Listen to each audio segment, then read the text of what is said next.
Okay, and the only other thing we do want you guys to do, and this is not just tied to ES, so if you go to the same place we went to before for online learning, learning management system, and go to access, and if you go to communications, so if you go to course catalog, and then go to communications, you guys will see iCut. I don't see it on here because I started it a while ago. I've done it on the previous system. But you'll see iCut here, Introductory Communication User Training. I know there's a lot of courses, so you're going to have to filter through them. But once you guys do find that, if you could take that as well, that's where we allow you to use radios. So during the regular meetings, if you're going to have multiple people spread out, and you need to use a cap radio, you have to have iCut. If you don't have iCut, you're not allowed to use those communications assets. And there's no exception for that. So if you guys could get iCut knocked out as well, that one's even simpler. It's just watching some videos.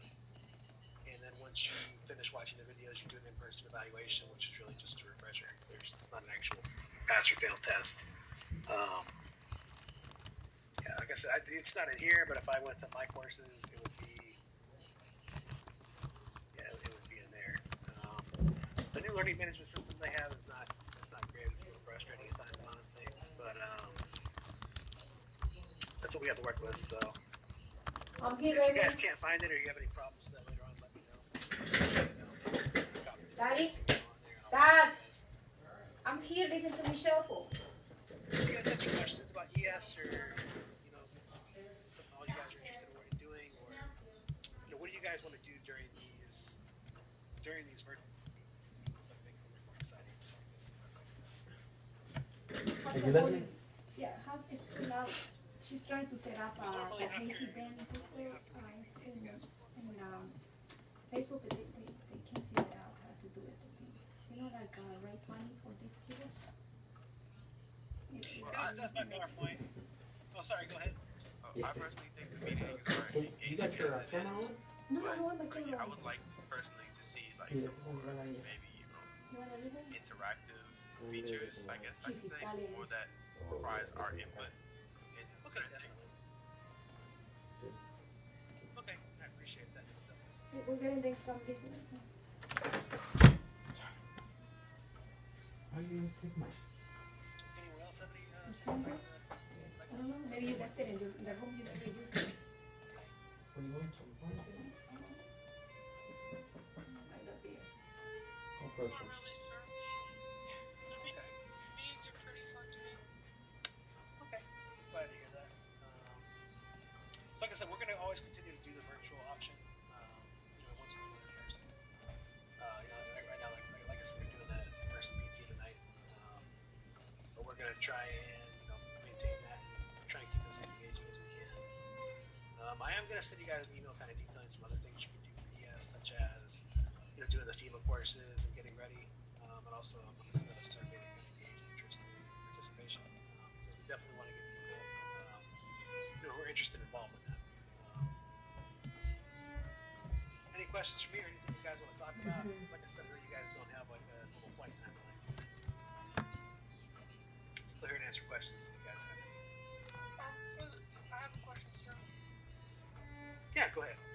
So for the test we just went over for emergency services, you want us to take 1 through 3 or 1 through 4? So are you talking about for GES? Yeah, GES. Okay, so for GES, you just need to do 116. And then for the 117, you can do part 1 and 3. You should part 2 is for air crews. So 1, I believe, is.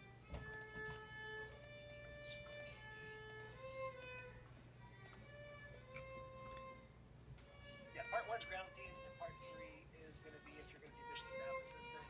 And then also for communications. That's actually one of the other things we have for mission staff assistant. So if you guys are interested in participating in mission base, that's another option we have. Yes, so there's a lot of different things you can do. It's not just all going out and getting dirty. We have different things we can do to help. And Civil Air Patrol does make a really big impact, especially for hurricane response. If an airplane does go down, not so much in this region because there's every federal agency every couple miles, but like in more rural parts of the country, if an airplane crashes, Civil Air Patrol is on its way. We're the ones who come out and find it.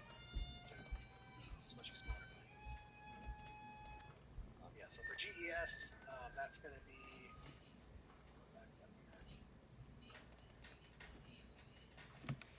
So I have a question. Yeah.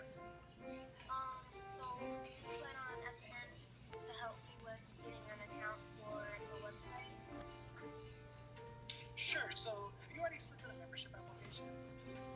I'm not sure. I may have to ask my mom. Okay, if you could ask your mom, how many meetings have you been to? One. One. Okay, so generally we have you go to like 2 or 3 meetings before submitting one. I'll talk with Tawana though. She's in the Great Start program. Is this your first meeting or? My second. Second. Okay, gotcha. Yeah, I'll talk with Tawana or Lieutenant Demands over at the Great Start program and see what she says. But I believe it's like 2 to 3 meetings before we have you guys submit an application. And for cadets, the process is really fast because it's online. It's just single in for that. Okay, thank you. Yeah, no problem. Interested in doing yes? Pardon? I said you're interested in emergency services. I'm not really sure what it is, so I'm on the side now.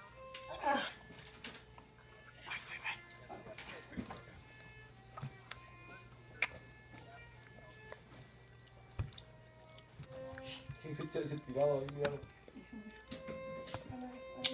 There's a lot of things you can do within Civil Air Patrol. You don't have to do yes, but it definitely does open some doors, and it's a lot of fun to participate in. I was a cadet, that was probably my favorite part. Cámbiale el teléfono, hay algo. Señor, está descansando. Compárale un poquito de micrófono. I gotta close the door.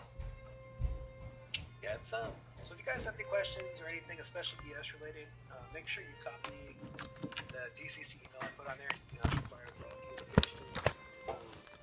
Colorado. Yeah, that's definitely in Colorado.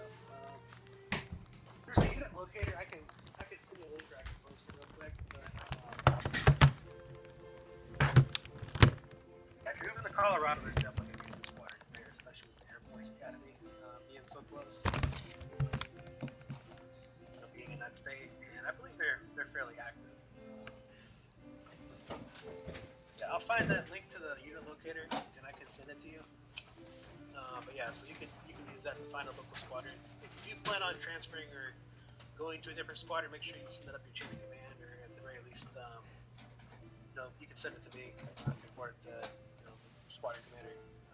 Before you go to another squadron, if you're visiting, you do have to get commander, or at least let your commander know, so they can approve it. But yeah, Colorado's definitely going to be active. Yeah, nothing wrong with that. I mean, it's not something you have to plan in advance. It's understandable people have to move, and that's part of the program, especially with a lot of our members being military dependents. It's definitely understandable people move sometimes very frequently, and everything you do within Civil Air Patrol will go with you. It's not like you have to start over or anything like that. Any other questions for me, guys? Question. Yeah, go ahead.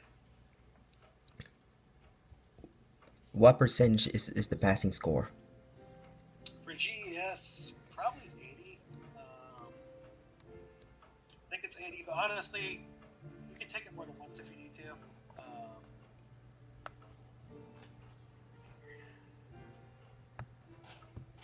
Okay, this is the unit locator. If you put in the zip code where you'll probably be moving or the city, that'll tell you the squadrons that are in your area. As far as the passing percentage, I believe it's 80. Could be 70, but like I said, it's an open book test. Yeah, for GES, I believe it's 80, but it's an open book test, so you can use your notes and you can use the reading materials. Yeah, no problem. Yeah, you can use those reading materials when you're taking that test. So it's not closed book. It's you guys when you're taking that, you can have your notes.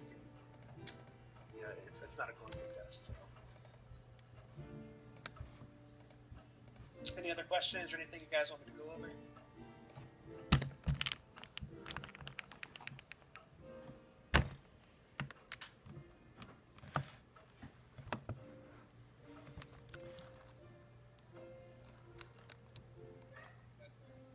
Okay, if that's the case, you guys are dismissed.